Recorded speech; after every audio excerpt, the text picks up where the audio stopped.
game now on Atrium. Looks like they are back to see how it pans out from here. Got a little bit of control coming in. It looks like going to be Pancho getting a little bit of control down here, and now Goku making his way back over. A little bit of split control between different points. We've got B being captured at direct time, while A and C are controlled on the other side. Yeah, Eanix had a very good start, but Mesa managed to get a double of his own and managed to clean up nicely. So it's looking great. It's very close so far, which is to be expected at this point. But the fight's here. The alternate bait and switch, alternate choose once way can, and just gets taken down there. That was a phenomenal stand coming through there. He rounded that corner, was trying to take down everybody that he could.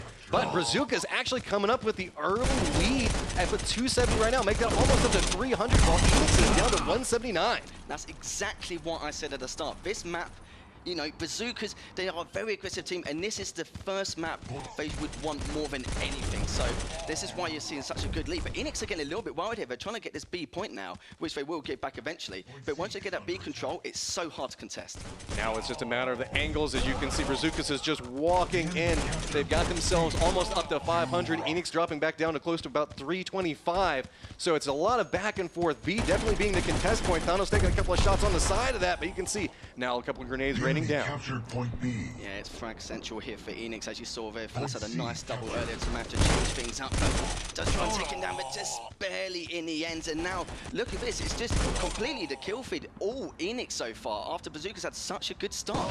So now I think it's starting to come down to angles. They're getting the play. They're starting to get into their groove. They're finding the sight lines that are so necessary for them, as now it looks like it's going to be a 3-point flip control coming back over. Going back and forth now, shots ringing back through. Yeah, you can see now there's no stopping him. The lead is just getting bigger and bigger, and they can't find an answer to actually try and stop this. And the only thing they're doing now, they're playing way too separated. They're not going in twos and threes, they're not playing in switches much, but, you know, Eanix here are actually trying to do what they can. Brazuka's aggression is definitely paying off for them, as they are just pushing their way through every single control point at this stage. Now breaking that 1,000 point mark. Eanix at about half of that at the time. It is just turning into a control fiesta over here for him, as everybody from Eanix just keeps walking around the corners at the wrong time. And you saw that as well. Mesa got a triple, and then another one on top of that, got all fall down. And at one stage, and like I said before, Eanix can't figure out a way to try and stop this. The aggression is just way too much for him. It is just back and forth around every single wall, and just look at the flood of players as they coming down, going for elimination after elimination. Shotguns just directly in the chest as Brazukas managed to take round one.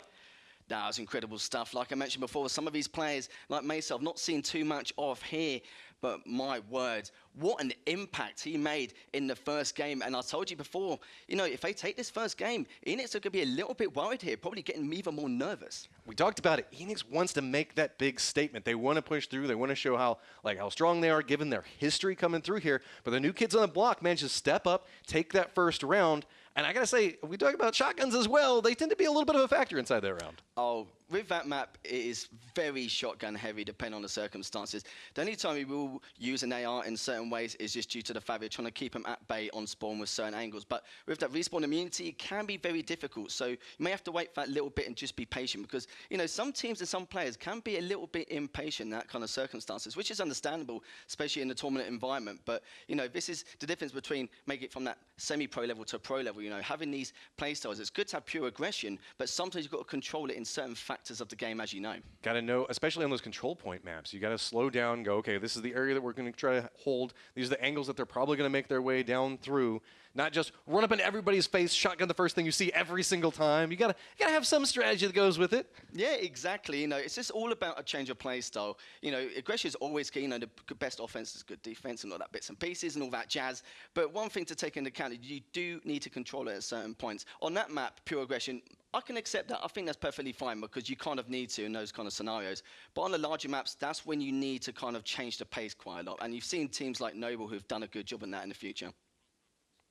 Oh, looks like we have the wrong graphics, and Eanix won that round? Oh, okay. Okay, the end game was backwards on it. We just got to push over from production. So, okay, makes it a little bit more what we were expecting to see, I'd say the least. Yeah, that makes sense, because, you know, it was this constant frag from Eanix there. So when I was looking at the I was a little score, confused as well. I was sitting there, I was like, okay, is this what's happening? Because it looks like the people I think that should be controlling are to control it. Either that or Brazukas are just like objective gods. I don't know. That's literally what I was thinking. I don't know. But we saw Mesa with some great plays there anyway. He seems to be one of the top fraggers on this team, but you know, it doesn't take one member of a team to do it. They all need to step their game up here. But, you know, talking about now with Eanix winning that first game, it's going to be more pressure on Brazukas. But like I said before, not too much to say. So now we've got Eanix. Restructure the storyline for a second, go back in time. But we've got Eanix that do have that round 1 victory coming through there. So a little bit more control. Now we're making our way, looking through the AR observer on what's going down. Now, this is going to be a curious for me to see exactly how they push up here. You will see a lot of stalemate situations, but if you get pinned in your base and getting that top mid control, it's so hard and so difficult to try and counter that. Go talk about importance of first strike, and it's going to be Goku. Yeah, we managed to get that. So now Goku Javier looking back on the other angle for it. It's a little bit back and forth, but you can see a lot of control now coming over that center part of the map. Yeah, Pacheco there, you saw he's doing a good job of keeping him back, getting that damage dealt as much as possible. Pyke is also doing the same thing to see what he can do here. But Eanix have got a nice lead here. They don't need to go too crazy, just try and get that first shot every time, because that's the issue, you know. When you win those first team fights, you need to be patient, you need to wait. You need to be the one to get that first shot to get some kind of, or just any advantage. And you can see how slow Eanix is making their way through this. They're trying to hold every single angle they can. Brazukas is just trying to find some type of foothold to make their way back up into this, but it's just a lot of dominance coming through Eanix right now, just back-to-back kills. Yeah, again, now Brazukas still can't find an answer. It doesn't seem to be mattering about map choice now. Eanix are just playing such a great game here, so strategically just waiting for each other, trying to bait the opposite team in any way they can, but they're sticking together so well. And I love how they're just controlling the center of the map, pushing off to one side, going for a peek on it. It's just forcing everybody on Brazukas to funnel into one specific spot, and it's just a peek back and forth as they rotate through. We haven't really seen too much top mid control, which is, I can understand to a certain extent because it's a very open part, but it can definitely take the views off from your opponents. So they're kind of like not just catch them off guard, but trying to bait a little bit to help the rest of the teammates clean up afterwards. So you can see running right around that corner there, we've got Eanix. It's up to 216 points. Brazukas starting to make a little bit of a comeback over at 180, but the pace still kind of slowing down. As you can see, Brazukas trying to hold this angle back over, seeing if anybody's going to push back around on that side of it from Eanix. Eanix just looking back and forth, but it's going to be Pyke that's running straight into that. Yeah, not too much surprise there. It is one of these maps where we'll see some stalemate situation and then we'll see some utter ultra aggression. It's not too much of a surprise there. Now, as you see now, Eanix is increasing their lead more and more. Brazukas need to try and find out exactly what's going on. I've noticed quite a few times they're quite separated. They're not really too sure exactly what they should be doing, but the IGL needs to make sure to maybe try and make some plays here. It seems like they're trying to push from too many different angles at one time, and Eanix is just doing such a great job on responding to it. See Brazukas, Pyke making them push back around the side of it, but J-Master seems to be totally aware of it, repositions, has the lower health. It's going to be Goku that's just walking around the corner, landing shot after shot. And you saw Thanos there, it's going absolutely mad right now. So many frags on the board. Definitely one of the strongest players on Eanix, and I think, if I can remember running from the top of my head, KD-wise, 1.15 and 2.16 KDA, one of the strongest we have on the circuit. Brazukas is starting to get a little bit more comfortable inside of this. There was a heavy lead coming in at the start of it, but it stayed at about 100 for quite a while now. Brazukas is just trying to catch back up into it, but Eanix just keeps popping back every single time, hitting this necessary shot just to get control over it. Brazukas does manage to look on the backside of this, looking back down towards Eanix. That's going to be 1 and 2 getting eliminated there. And that was the top mid control I was talking about. You get a full view of the map, and you saw exactly what's going on there. And, you know, trying to do what he can, but it was just a little bit too late as Eanix managed to take that. Nice control coming out of them, now pushing themselves up to 2-0 at this stage. Eanix starting to feel pretty comfortable at this point. Yeah, do you know, if it was me, I'd probably be quite comfortable in all fairness. It's, yeah, one of the situations now, it's, you know, it's treating it like it's their playground. Do you know what I mean? It's, with Brazukas, they're trying to still figure out ways, but I don't feel like they're playing as they would normally play at home in that kind of environment. There's a lot of separation with the players, not as much baiting and switching, which is so vital in this game compared to when you're trying to like get that frag and then try and back off, etc, etc.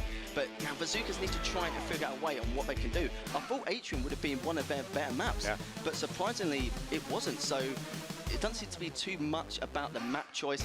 It's about their mental game. And so now it comes through with Eanix, and they're going to be moving to a bigger map inside our third round here. And now Brazukas, with their aggression that they had beforehand, where they were just kind of charging in, trying to just bully their way into getting control of different parts of the map. Now that walk is going to be a little bit longer, and that sniper reach that Eanix kept talking about could be a much bigger factor. That's right. It seems like Brazukas' fragging ability right now is not on par in comparison And you saw it on so many occasions. Like when you've got players like Thanos and J Master just going absolutely crazy on the board, there's not really too much you can do. You can maybe have as much objective play as you want, but if that frag is that much different in comparison to the other team, it's not really too much. But Europe Square, it's a lot larger map, but I would still say it benefits more for Eanix in this situation. Oh, yeah, without a doubt. Now we keep talking about the angles importance and how you push around those corners. This just seems to be kind of their home turf. This map seems to pop up for Eanix quite a bit from what I remember. Yeah, there's only a little bit of cover in mid. You know, you've got those double-decker buses sitting there, you know, trying to hide behind them, trying to Ferrari peek left, right, and center to try and get as much damage as you can. But like I said before, one of those maps, it's quite rare you see a triple cap. And if you're on that losing team, you're kind of close to just giving up because you think, well, what else can you do? You know, it's so difficult and so hard to make a comeback from that. But a lot of the top teams have such a good mentality going into it because, like I mentioned before, Europe Square, I've seen it on so many occasions where you'll see a team 300 or 400 points in the favor of that team, and then, you know, the opponents who are losing do the exact same thing plus more. It's a bit of a weird one, but this is why I love Europe Square, and it's why it gets chosen so many times in so many series. Well, go back to what you were talking about a second ago, the demoralizing aspect that can happen in 3 control points, all being claimed, all being held at the same time, and all being regularly defended to where it just feels like it's just like a stranglehold. Every single elimination just seems to stack up, and it just becomes more and more emotionally taxing. Really, that's going to be the big thing for Brazukas. Do they have that mental wherewithal? Can they handle what's going on? They've just had a 2-0 come their way. Can they bounce back from this, especially with the deck stacked against them and a map that could be quite hard for them? I mean, this is going to be their telltale sign. Can they mount the comeback from here? It's going to be hard. Yeah, I think the question is, can they reset their mentality? I was wrong. I was wrong. I thought we were going somewhere else, but apparently that's the 4th map. But you think, can you reset the mentality at this point in your first event in an offline environment? But we will get into Europe Square here, and Mesa, who's been doing such a good job on Brazukas, have to really step his game up here.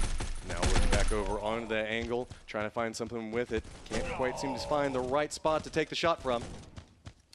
That's right, must get some frags there, but let's see what Brazukas can do here. Goku did a good job there, a bit of damage dealt. J Master to finish things off there, and Pacheco managed to get another one on board. So good start for Brazukas here. Afro also holding down a nice angle there, getting down off of it. So now we got Macer starting to make his way up and forward, looking to see if anybody's going to be approaching from that high-end angle. Doesn't necessarily spot out anything. Pachinko now also looking back on the other side as he just gets swarmed. But I loved the way he did that. He knew full well that he wasn't to get any damage done due to the respawn immunity, but he wanted to find the info. Where are they going? Are they going straight for C, or are they going to their side on A? Are they, you know, going to tally up and actually go to a different point? But he made sure of that, and I love those tiny little plays here. They're so effective. So now more and more control starting to come back and forth, but it's fairly back and forth at the time. Brazukas holding 270, 280 at the time. Back behind it's going to be Eanix at 260. Still anybody's game coming through here. As you can see, J Master just walks around that corner. Going to be able to get themselves, actually gets taken down by Pike off of that. So now we also have Javier getting down as well. Yeah, a couple of missed shots there, so Pike managed to get away with it, which is no problem. But look at that, though. Goku, 2 of his own Thanos as well. Almost the entire team of Brazukas down. And it's going to be a little bit worrying now because on this kind of map, the scores are always quite close to the start, and then it starts stabilizing halfway through, which we'll start seeing soon. But, you know, Brazukas, they've been finding a few answers here and there. They are quite good on this map, but I don't know how much of an impact they can make going from here on end. Talked about the death grip that can start to happen. As you can see, Berserk's trying to make their way through there. Brazukas trying to look off the other side of it, trying to get some control over B, starting to force everybody from Eanix back.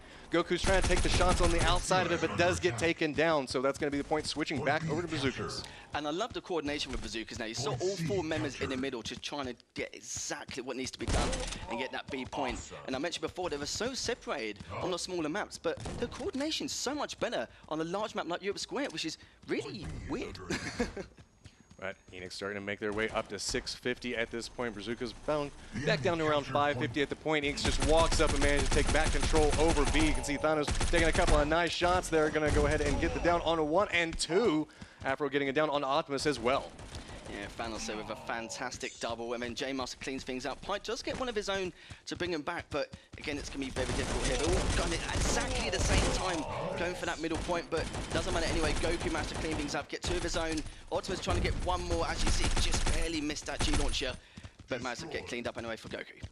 And there we are, 950 slowly ticking their way up. It looks like Eanix is going to get control over this map, take this out in an easy 3-0 unless Brazukas can just somehow manage to get everything back at this point. They're just trying to find some path that could give them some opportunity, but just Eanix is unrelenting at this point. You saw they're actually getting all 3 caps all at one stage, and it's so difficult because as Brazukas, you're like, what should I do from here? Like, there's nothing too much you can do. But even though they've got a couple of frags at the end, Eanix managed to take that one.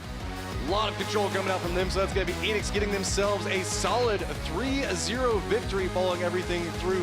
Brazukas came up, they gave it everything that they had, but that's going to be all she wrote for them. Tons of information to take back down towards their region, though. Definitely. I think most people actually predicted it was going to be a 3-0. Like I mentioned before, Eanix a very well-structured team. They've done it all before through Season 1. One of the best North American teams here. And Brazukas, I wouldn't worry too much. Their first offline event, so they can hold their heads high. Naturally, Eanix coming up. Strong performance coming out of there. Analyst desk also has to feel pretty good. Both their picks come through pretty strong, so Eanix getting themselves that round victory. So I gotta say, very solidly, too. You can start to see Brazukas stepped it up there towards that last round, started making it a little bit more competitive, but rounds 1 and 2 were fairly dominant on Eanix side. Yeah, that's right. You saw there with Brazukas, I mentioned before the series started, it's going to be the honeymoon period where it's going to go really well or not so good. Sadly, it wasn't not so good, but the pressure wasn't on them anyway. But Forza going to be a little bit worried here. Eanix has a very comfortable series. They're ready now, and, you know, Forza, they could struggle as well. Yeah, that is the waiting factor on the round after this. They got Forza just been sitting back there watching this, seeing how this is all played out. So while we've seen Eanix, they managed to fight through the first round, they still have another competitor that's just sitting there waiting in the wings, watching everything that just went down. Yeah, that's right. It's going to be a tough one here, but Eanix a fantastic start from them.